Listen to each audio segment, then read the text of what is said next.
2021년 12월 학생 비자로 입국하셨습니다. 근데도 제가 첫 신고, 그러니까 캐나다에 세금 신고를 해야 할까요? 이번이 처음 신고하는 거라 잘 모르시는 것 같아요.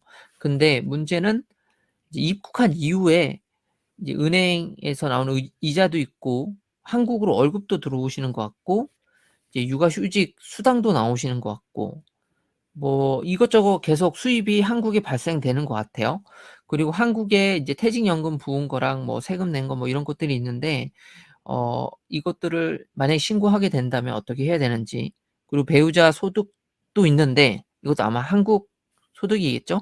그러니까 이런 것들을 어떻게 해야 되는지 궁금하신 것 같아요. 자, 넘겨드릴게요. 예예. 저도 준비를 했어야 되는데 잠깐만요. 네.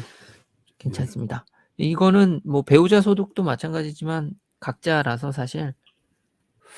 네. 일단 그 학생 비자로 만약에 배우자분도 얘기를 했기 때문에 두 분 다 캐나다에 오신 걸 전제로 해서 말씀을 드리면은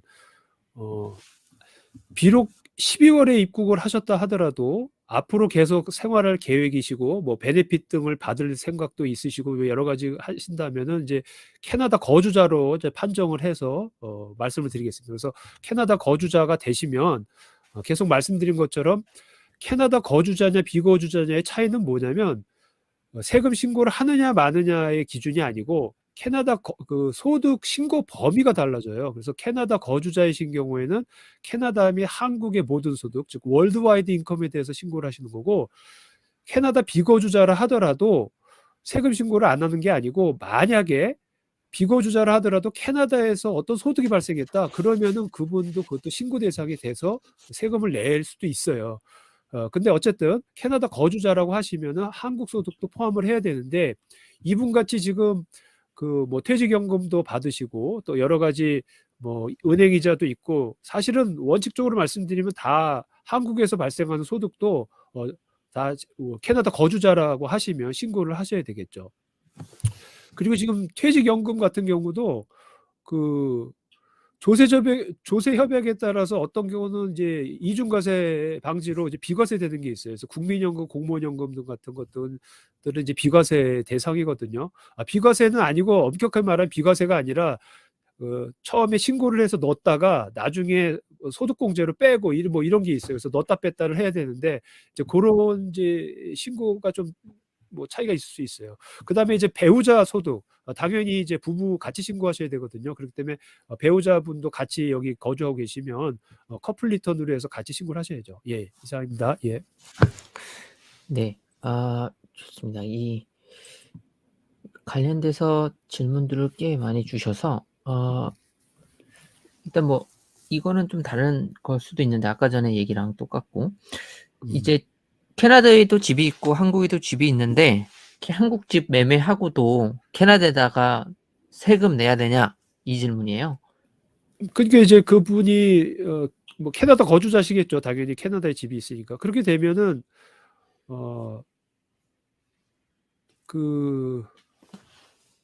그렇죠. 예. 뭐 원칙적으로 내야죠. 매매해서 이제 세금 뭐 내셔야죠. 예. 네. 양도차익에 대해서. 네. 근데 이제 이건 전제가 캐나다에 있는 집이 주거주지로 봐야 되겠죠. 캐나다에 살고 계시니까. 그러면 한국에 그러겠죠. 있는 거는 뭐 전세를 줬든지 어떤 식 월세를 받는다든지 그런 투자 자산이니까 그 부분은 이제 양도차익이 나오겠죠. 그러면 원칙적으로 신고하셔야죠. 예. 그런데 이제 또 생각해 보실 게 뭐냐면은 캐피탈 게인은 다 과세가 되는 게 아니에요. 그러니까 이런 경우가 있습니다. 한국에서 오래 보유했으면은 그 취득가액하고 처분가액의 차이가 커서 어떻게 보면 양도 차익에 대한 세금을 한국에서는 낼 수가 있는데, 캐나다에서는 두 가지를 생각하셔야 되는데, 하나는 뭐냐면 양도 차익의 50%만 그 과세 소득에 그 합산이 돼요. 그렇기 때문에 다가 아니다라는 거. 그다음 두 번째는 한국에 있는 그것을 계산을 할 때 본인이 캐나다 입국하는 시점에 시장 가치, 그게 이제 취득가액이 되거든요. 그렇다 보면은 사실 입국하신 이후에 처분이 그렇게 기간이 안 길면은 그 시가 변동분이 크지가 않을 수가 있어요. 그렇다면 양도 차익이 또 안 클 수도 있고, 그리고 50%만 과세하고 이래저래 따지면은 또 오히려 세금이 작을 수도 있고요. 그다음에 한국에서 낸 세금에 대해서는 또 공제를 해줘요. 외국 납부세액 공제. 그러니까 그런 걸 다 생각을 해보시면 그렇게 또 크지 않을 수도 있으니까 잘 고려해 보시면 좋을 것 같아요. 예, 원칙을 지켜가면서.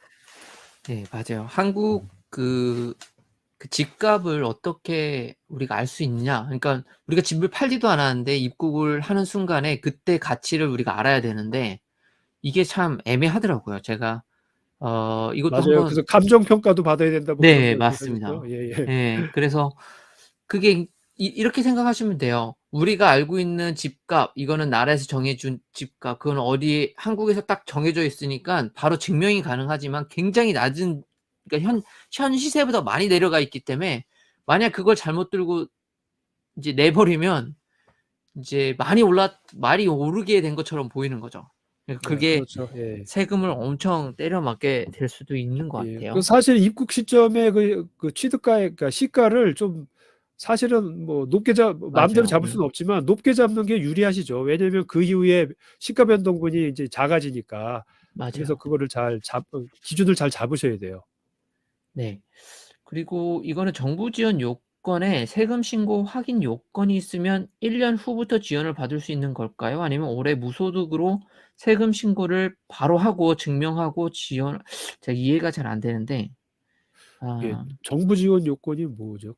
뭐 텍스 그러게요. 베네핏을 말하는 그런 건가요? 것 같아요. 뭔지 잘 모르겠네요.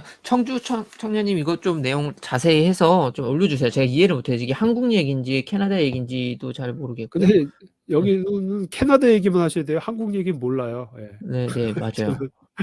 그리고 요거 하나만 하고 또 지나갈게요. 캐나다에 집이 두 채이신 것 같아요. 근데 예. 이제 부모님이 살고 계시는 거, 그리고 자신이 살고 있는 거. 근데 이 두 집 중에 하나를 팔면 캐피탈 게인을 안 내도 되는 건지, 이게 두 개 다 거주지, 그러니까 프린시플로 잡을 수 있다라고 알고 있다라고 하시는데. 근데 어 그 어 기간을 잘 끊어야 돼요. 그러니까 하나를 지정을 하면 그 오버랩되는 기간 중에 다른 거는 지정이 안 돼요. 그러니까 동시에 지정을 할 수는 없는 거죠. 그러니까 두 채가 각각 지정될 수는 있어요. 왜냐하면 약간 오버랩되고 뭐 맞아요. 다른 쪽에서 또 이제 이쪽에서 또 주거지주로 활동할 수 있으니까 그거는 이제 지정을 잘 끊어 가지고 하면 되는데 같은 기간에 두 채는 안 되지. 예. 맞아요. 그러니까 어머니 이름으로 할 수가 없어서 그랬나 보구나. 오케이.